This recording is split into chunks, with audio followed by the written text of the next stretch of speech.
Several of you asked me after my remote game dev setup video to do a desk tour, and finally I'm doing it. It's been quite a while. I said I was going to do it when I got back home, and that was well over a month ago at this point, but now I'm finally doing the desk tour. We're going to cover the major things that I have on my desk, as well as a couple of cool things that I'll talk about at the end of the video that are just things I use here and there, but are kind of interesting, at least in the desk setup tour kind of way. Not your typical talking about game dev video, but it's still kind of about game dev because it's where I do game dev and pretty much everything else that I do. Before we talk about anything on my desk, let's talk about my desk itself.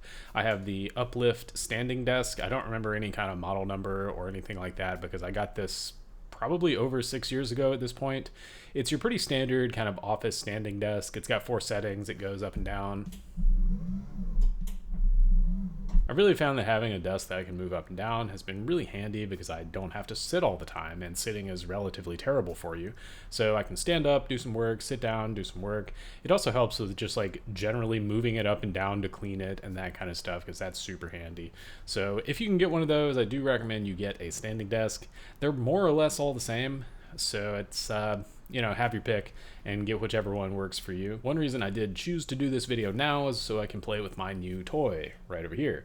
It's a camera stand that attaches to my desk. I got it more or less for free on Amazon because of Amazon points, yay. So I wanted to use it and try it out and do some different stuff than what I've normally done, so maybe that'll be coming in future videos as well. I'll make sure to show a picture of it so you can actually see it since it's attached to the camera right now. Moving on with our tour, I'd love to say I had one of those fancy Herman Miller chairs, but I do not. I have a kind of entry-level desk chair. It's from Autonomous. It's called the Ergo chair or something like that. And I also got it about 6 years ago, and it's been pretty solid since then. I think at the time it was maybe about $300, which is, as far as desk chairs go, pretty affordable. A lot of them get really, really pricey.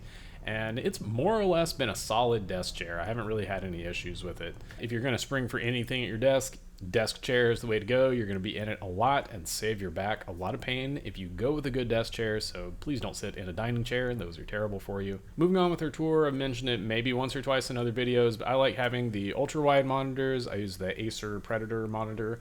Again, it's an older version. I don't remember exactly which one it is, but it is a 34-inch monitor, so it gives me plenty of real estate to work with, plenty of stuff that I can drag around and reposition as I like. I really found that having 2 monitors and having that like bar in the middle where you're blocked out by the border of the screen was really annoying, and this ultra-wide monitor solved that problem, and so it's been great. I've liked it.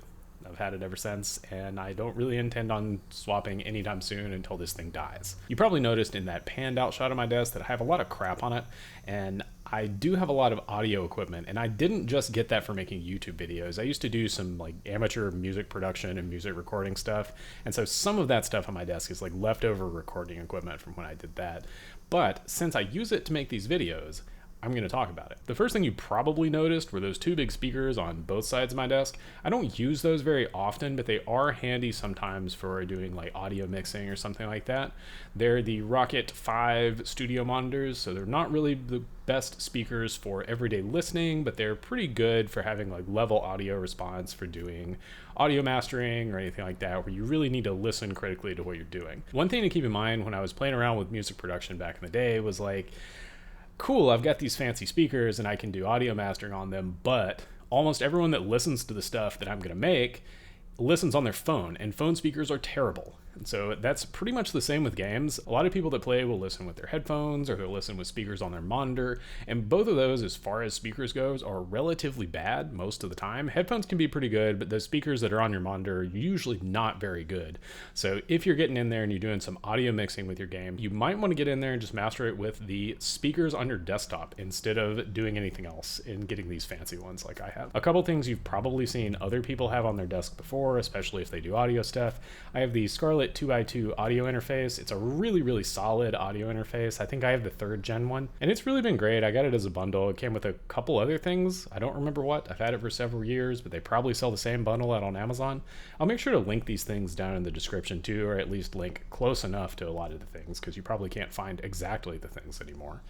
Either way though, the Scarlett series and the 2x2 series are really, really solid. I do recommend, if for some reason you're shopping for an audio interface, you go for the 2-input one rather than a single input, because you're always going to need that second input sooner than you think. Last thing on the audio front is my trusty microphone right here, the Audio-Technica AT2020. You can probably even see its little label on there if you look really closely.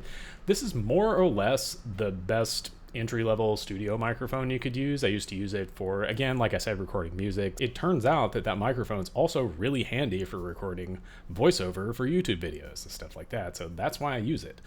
Again, it's really great. I've had no problems with it. It came with a bundle that had this stand here that also attaches to my desk.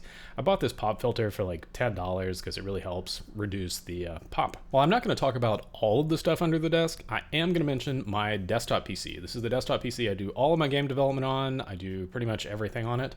And it's a newer desktop PC that I built last year. It's a custom built thing, so I ordered all the stuff, put it together, that kind of thing. I really like doing that sort of stuff. It's something I've done since I was in high school or middle school or something like that. So almost every desktop PC I've owned, I've built myself, and I just think it's fun. A couple things I'm going to list out here, and I'll put the specifics down there in the description too. I have a 13th gen Intel i5 CPU. It's been really solid, no complaints. It compiles Unreal stuff super fast. So I like it. It was great. It's also not the most expensive CPU on the market, but it wasn't that cheap either. My video card is an RTX 4070, which again was not cheap, but I really am glad that I got that thing. I've enjoyed playing games on it. Stuff looks really cool. Also, I can do some cool rendering stuff in Unreal with cinematics sometime that maybe I'll show on here. I didn't go for the upper range 4080 or 4090 because, well, they were a lot more expensive for not that much of an increase in processing power. So I thought the 4070 was a pretty good compromise of power for price, and that's why I got it. I do have a whopping 64 gigabytes of RAM in this thing, which is probably a little overkill, but hey, the lights look cool when they're all lined up next to each other. Rounding that off are 8 terabytes of NVMe solid state drive storage that surprisingly I eat up pretty quickly because I make videos like this and they take a lot of space. So it's between that and making things in Unreal, it's well, it goes by pretty quick. Talked enough about my desk and what's around the desk. Let's talk about things that are on the desk. The first thing you'll probably notice here is my keyboard. It's a SteelSeries Apex 3. I got it several years ago. As you can see, it's seen some use. It's got this detachable little stand that I sometimes detach if I need extra space on the desk. It's very clicky, as you can probably tell. I think I have the red switches for this, so they're not the loudest switches that you can get, but they're clicky enough for me to think it's satisfying and not really annoy anyone else that happens to be around. I know I talked about it in my remote setup video, but I also have the Razer Basilisk mouse right here. It's wired because the Wi-Fi stopped working some time ago, shortly after I got it, so I just plug it in all the time, and I use Bluetooth when I use it on the laptop. Getting to the end of our desk tour here, I do want to call out a couple other useful things on my desk, or things that are just fun. One of them is this desk mat. It's been really handy, like more handy than I thought it would be, because it keeps the desk clean and I can mouse around wherever I want to. So if I want to switch it to over there, I can mouse over there and just generally move stuff around without it sliding all over the place or getting my desk dirty. I also like to keep it fun, so I have some other things on here that you probably saw in the photo. This is a wooden mushroom that I got. It's kind of a cool little toy. It looks neat.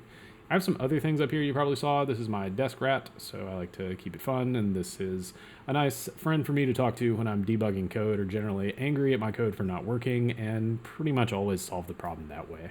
I'm pretty old school, and one of the final things that are on my desk that I think are really useful is a sticky note and a pen.